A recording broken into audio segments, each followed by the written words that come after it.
Cerita Mission tanggal 31 Oktober 2020 dengan judul Dua Mimpi Yang Tak Terlupakan, dikisahkan oleh Rasmi Raffi Chandra dari kota Bengaluru di India.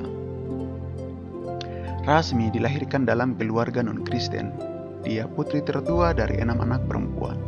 Dia jatuh cinta dengan seorang pria Advent bernama Raffi dan kemudian menikah. Setelah menikah, mereka hidup bahagia selama 3 bulan dan kemudian Rasmi jatuh sakit.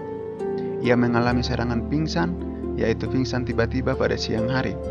Orang tuanya berpikir bahwa setan telah merasuki Rasmi karena masuk Kristen dan meminta dia untuk kembali kepada agama mereka. Meskipun demikian, ayahnya menyarankan untuk memanggil seorang pendeta Advent untuk berdoa.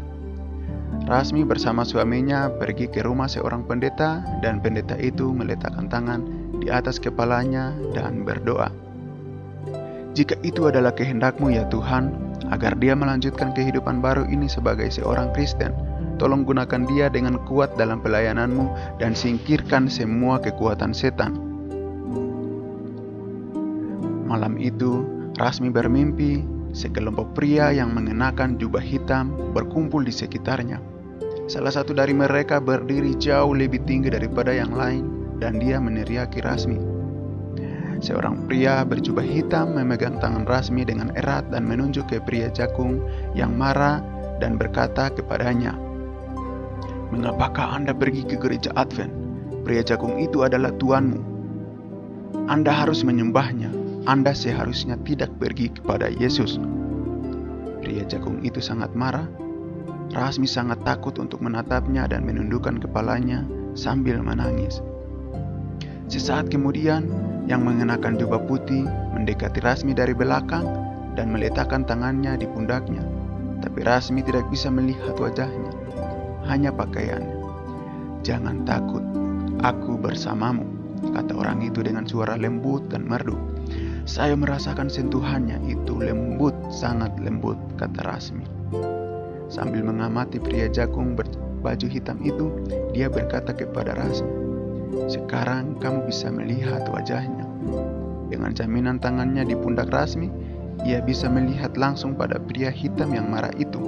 Wajahnya geram dan marah ke arah Rasmi.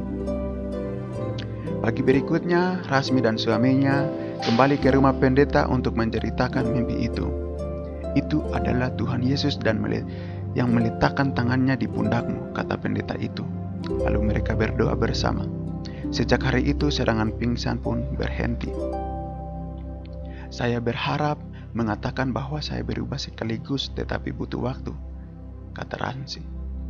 "Sebelum menikah, saya sangat keras kepala. Meskipun saya memberikan hati saya kepada Yesus, unsur-unsur budaya saya tetap ada di pikiran saya, seperti menghadiri pesta keagamaan bersama keluarga saya. Saya tidak berpikir bahwa Sabat itu penting, tetapi setelah mimpi saya, suami dan pendeta saya mulai berdoa untuk saya. Perlahan-lahan saya menyerahkan beberapa hal dan berhenti melakukan kegiatan sehari-hari pada hari Sabat," lanjut Ramsi. Kemudian Rasmi bermimpi lagi. Ia mendengar suara lembut itu berkata, "Jangan berbuat dosa, Anda akan segera berdiri di pengadilan." Itu adalah suara menyenangkan yang saya dengar dan saya tidak takut meskipun ada kata-kata yang menjengangkan, kata Rasmi. Setelah mimpi itu, saya dengan penuh doa memeriksa hidup saya. Dengan bantuan Tuhan, saya menjadi kurang keras kepala. Saya mulai berdoa lebih banyak agar Tuhan membantu saya mengatasi godaan. Saya dan suami saya lebih banyak berdoa bersama. Saya mulai berpartisipasi dalam penjangkauan gereja, kata Ramsi. Saat ini mereka memiliki 2 anak laki-laki, yang satu usia 10 tahun dan yang satu 6 tahun, yang bernyanyi dan memainkan musik di gereja. Rasmi adalah seorang pegawai pemerintah dan bekerja pada hari Minggu, bukan pada hari Sabtu. Kerinduannya adalah menjadi saksi bagi orang-orang yang bukan Kristen.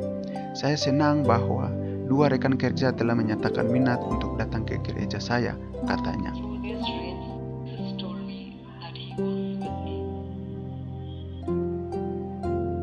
Saya bersyukur kepada Tuhan untuk 2 mimpi itu. Melalui mimpi, saya menyadari bahwa Yesus selalu bersama saya.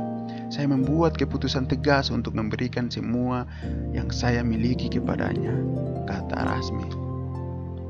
Bagian dari perpuluhan sahabat ke-13 ini akan membantu membangun 2 gereja di Bengaluru, India. Terima kasih telah merencanakan persembahan yang murah hati. Tuhan memberkati.